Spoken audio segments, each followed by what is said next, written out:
Hello मेरे प्यारे बच्चों, कैसे हैं आप लोग। और बेटा आज हम लोग एटम्स एंड न्यूक्लियाई यानी कि यूनिट 8 का पार्ट 4 करेंगे, जिसमें पार्ट 4 से रिलेटेड बेटा क्वेश्चंस करेंगे। वंस अगेन न्यूक्लियस से रिलेटेड ही क्वेश्चंस हैं बेटा, अलग अलग तरह के क्वेश्चंस हैं। चलिए आज हम बेटा मेनली बात करेंगे अल्फा बीटा गामा के इमिशन से रिलेटेड क्वेश्चंस के बारे में। तो क्वेश्चन नंबर 1 कहता है an alpha particle is bombardment on nitrogen 14 as a result oxygen 17 nucleus is formed and a particle is emitted, this particle is. देखो बेटा इसमें एक छोटा सा हम क्या करेंगे, एक इक्वेशन टाइप की चीज़ बना लेंगे। तो नाइट्रोजन 14 इसको बम्बार्ड किया गया अल्फा पार्टिकल यानी कि हीलियम का न्यूक्लियस जिसका मास नंबर 4 और एटॉमिक नंबर 2 है। रिजल्टेंट जो आया वो ऑक्सीजन आ गया, तो बेटा ऑक्सीजन का 17 आएगा, है ना। तो बेटा देखो अब यहाँ पे देखो क्या हो गया, हमारे पास 14 और 4 यानी कि 18 हो गया। 18 में से 17 तो इधर चला गया, तो इसका मतलब ऊपर तो एक आएगा 1H1 आ जाएगा, ठीक है। तो ये हमारे पास हो जाएगा नाइट्रोजन 14 7, तो ये उसका आइसोटोप बनेगा, है ना। तो ऑक्सीजन ये हमारे पास 16 8 हो जाएगा, ठीक है, 17 8 हो जाएगा। तो ऑक्सीजन का आइसोटोप बचेगा, यानी कि निकलेगा क्या बेटा, this particle is a proton. वो जो निकलेगा वो एक प्रोटॉन होगा, ठीक है। ये हमारा आंसर हो जाएगा। नेक्स्ट क्वेश्चन कहता है a free neutron decays into a proton and electron. देखो बेटा जब कभी भी न्यूट्रॉन डीके करता है किसमें बेटा, प्रोटॉन में, तो हमेशा इलेक्ट्रॉन यानी कि बीटा पार्टिकल के साथ क्या निकलता है बेटा, एंटी न्यूट्रिनो निकलेगा, है ना। पॉजिटिव बीटा के साथ न्यूट्रिनो निकलता है और नेगेटिव बीटा के साथ एंटी न्यूट्रिनो निकलेगा, ठीक है। चलिए next question, when a beta particle is emitted from the nucleus, neutron proton ratio. बेटा जब बीटा पार्टिकल इमिट होता है तो न्यूट्रॉन कन्वर्ट होता है किस में बेटा, प्रोटॉन में। तो न्यूट्रॉन की संख्या कम होती है, प्रोटॉन की संख्या उस कंडीशन में बढ़ती है। तो न्यूट्रॉन प्रोटॉन रेशियो क्या कर जाएगा, डिक्रीज कर जाएगा, ठीक है। तो ये हमारे पास कंडीशन आ जाएगी, ठीक।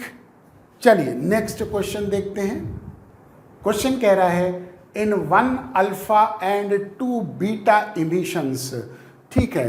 तो बेटा एक अल्फा के इमिशन में जो होता है वो मास नंबर क्या हो जाता है, रिड्यूस करता है किससे बेटा, हमारे पास 4 से रिड्यूस करता है। तो यहाँ पे कंडीशन तो ये हमारे पास नहीं आएगी, ठीक है। मास नंबर रिड्यूसेस बाई 2, ये भी नहीं होगा, मास नंबर रिड्यूसेस बाई 6, ठीक है। अब इसमें ये देखना है कि एटॉमिक नंबर रिड्यूस करता है बाई 2 या नहीं। तो एटॉमिक नंबर रिड्यूस करेगा 2 से। बेटा देखो एक बीटा से क्या हो जाएगा, यानी कि हीलियम का न्यूक्लियस 4 और 2, है ना। तो एटॉमिक नंबर 2 से कम होगा, लेकिन बीटा इमिशन में क्या हो जाएगा, 2 बीटा निकल रहे हैं, तो बेटा यहाँ पे -1 का हो जाएगा, है ना। तो इसका मतलब ये हुआ कि वहाँ पे एटॉमिक नंबर बढ़ जाता है 2 से, तो उस कंडीशन में एटॉमिक नंबर रिमेन्स अनचेंज्ड हो जाएगा। तो करेक्ट आंसर हमारे पास ये आएगा, ठीक है। तो एक अल्फा और 2 बीटा के इमिशन से एटॉमिक नंबर अनचेंज रहता है, क्योंकि अल्फा से एटॉमिक नंबर 2 से कम होता है अल्फा की इमिशन में, लेकिन बीटा इमिशन में एटॉमिक नंबर 1 से बढ़ जाता है, ठीक। क्वेश्चन नंबर 5 कहता है विच रे कंटेन्स पॉजिटिवली चार्ज पार्टिकल। बेटा पॉजिटिव चार्ज पार्टिकल तो कौन से होते हैं, अल्फा रेज होती है ना, क्योंकि ये हमारे पास positively charge doubly ionized helium atom जिसको हम कहते हैं हीलियम का nucleus. Which of the following cannot be bombarded to disintegrate the nucleus. बेटा न्यूक्लियर रिएक्शन को इनिशिएट करने के लिए पार्टिकल जो होना चाहिए वो सब एटॉमिक पार्टिकल होना चाहिए। तो इनमें से ये हमारे पास सब एटॉमिक पार्टिकल है। गामा रेज की जो रेडिएशन की जो एनर्जी होती है वो बहुत ज़्यादा होती है, तो वहाँ पे एक ही चीज़ है जो लेज़र जो कि किसी भी तरह से ये किसी न्यूक्लियस को डिसइंटीग्रेट नहीं कर सकती। ठीक है, तो इसका आंसर लेज़र होगा। क्वेश्चन नंबर 7 कहता है कि which of the following is a correct statement. तो करेक्ट स्टेटमेंट ये है बेटा कि beta rays are same as cathode rays, है ना, क्योंकि कैथोड रेज भी stream of the negatively charge particle यानी कि इलेक्ट्रॉन्स होते हैं, और बीटा जो पार्टिकल्स हैं वो भी इलेक्ट्रॉन्स होते हैं।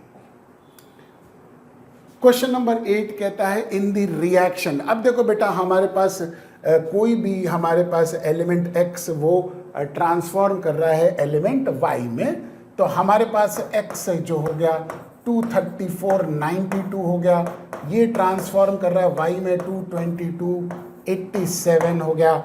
अब आप देखिए कितने अल्फा और कितने बीटा क्या हो गए, इमिट हो गए। तो सबसे पहले मास नंबर का डिफरेंस देखेंगे, तो 34 माइनस 22 ये हो जाएगा हमारे पास 4 में से 2 गए 2 और ये हो जाएगा 12 मास नंबर कम हो गया। और एक अल्फा पार्टिकल के इमिशन से मास नंबर में 4 की कमी हो गई, तो कह सकते हैं कि 3 अल्फा पार्टिकल इमिट हो गया। ठीक, ये बात तो क्लियर हो गई। तो सबसे पहला काम बेटा क्या करना है इस तरह के क्वेश्चन में, कितने अल्फा कितने बीटा निकलते हैं, तो सबसे पहली चीज तो हम ये देखेंगे कि मास नंबर कितने से कम हो गया, है ना, क्योंकि अल्फा पार्टिकल के निकलने से मास नंबर में 4 की कमी होती है और एटॉमिक नंबर में 2 की कमी होती है, और बीटा पार्टिकल के निकलने से एटॉमिक नंबर में 1 से बढ़ोतरी होगी, बढ़ेगा वो। ठीक, तो सबसे पहले मास नंबर में हम देखा 12 की कमी हुई, एक अल्फा पार्टिकल से 4 की कमी होती है, तो कितने अल्फा पार्टिकल निकल के 3। ठीक, तो ये वाला आंसर तो नहीं हो सकता, यानी कि सेकंड ऑप्शन नहीं हो सकता। अब बाकी देखेंगे कितने बीटा पार्टिकल निकले। अब 3 अल्फा निकल गए, तो बेटा मास नंबर तो ये हमारा आ गया, एटॉमिक नंबर कितना आना चाहिए 3 अल्फा के इमिशन से, क्योंकि एक अल्फा के इमिशन से एटॉमिक नंबर में बेटा 2 की कमी आती है, तो 3 अल्फा के इमिशन से एटॉमिक नंबर में 6 की कमी आएगी, यानी कि ये हो जाएगा 12 में से 6 गए 6, 86 आना चाहिए। ठीक, लेकिन यहाँ पे एटॉमिक नंबर 87 आ रहा है, इसका मतलब एक बीटा पार्टिकल निकला, तभी वो एटॉमिक नंबर 86 से 87 बढ़ गया, तो हम कह सकते हैं कि 1 बीटा पार्टिकल हो गया। ठीक है, तो ये हमारे पास करेक्ट आंसर हो जाएगा 3 and 1, यानी कि 3 alpha particle and 1 beta particle. ठीक है, ऐसे करके करेंगे, बहुत ही ये इजी टाइप का क्वेश्चन होता है, लेकिन बस थोड़ा सा ध्यान देने वाली चीज होती है। Question number 9, which of the following radiation has least wavelength. बेटा लीस्ट सबसे कम जो होगी वो गामा रेडिएशन की होगी, क्योंकि इसकी एनर्जी सबसे ज्यादा है, तो ये वेवलेंथ सबसे कम होगी। क्वेश्चन नंबर 10 कहता है in radioactive decay process the negatively charge particle negatively charge emitted beta particles are. बेटा देखो जो बीटा पार्टिकल इमिट होते हैं वो क्या होते हैं, आप एक एक ऑप्शन को पढ़िए। Electron present inside the nucleus, नहीं, इलेक्ट्रॉन न्यूक्लियस के अंदर प्रेजेंट नहीं होता है जब हमारे पास न्यूक्लियस का फॉर्मेशन होता है। ठीक, इलेक्ट्रॉन प्रोड्यूस होता है बेटा as a result of decay of neutron inside the nucleus. जब न्यूट्रॉन किस में कन्वर्ट हो रहा है बेटा, प्रोटॉन में, तब बीटा पार्टिकल हमारे पास निकलता है, इमिशन होता है, वहाँ पे इलेक्ट्रॉन का हमारे पास होता है ना, प्रोड्यूस होता है। तो करेक्ट आंसर ये हो जाएगा, यानी कि सेकंड हो गया। अब करेक्ट आंसर ये हो गया, तो बाकी दो तो वैसे भी गलत होंगे। Electron orbiting in around the nucleus, ये तो न्यूक्लियस से कैसे निकलेगा। ठीक है, electron produced as a result of collision between atoms, ये भी गलत है। तो ये वो क्वेश्चंस हैं बेटा जो कि बेटा मैंने सेलेक्ट किए इम्पॉर्टेंट क्वेश्चन की सीरीज में, जो कि रेडियो एक्टिव डीके से रिलेटेड बेटा, emission of alpha beta gamma particle से रिलेटेड इम्पॉर्टेंट क्वेश्चंस हैं, जो कि आपके CUET के एग्जामिनेशन से के पॉइंट ऑफ व्यू से आ सकते हैं।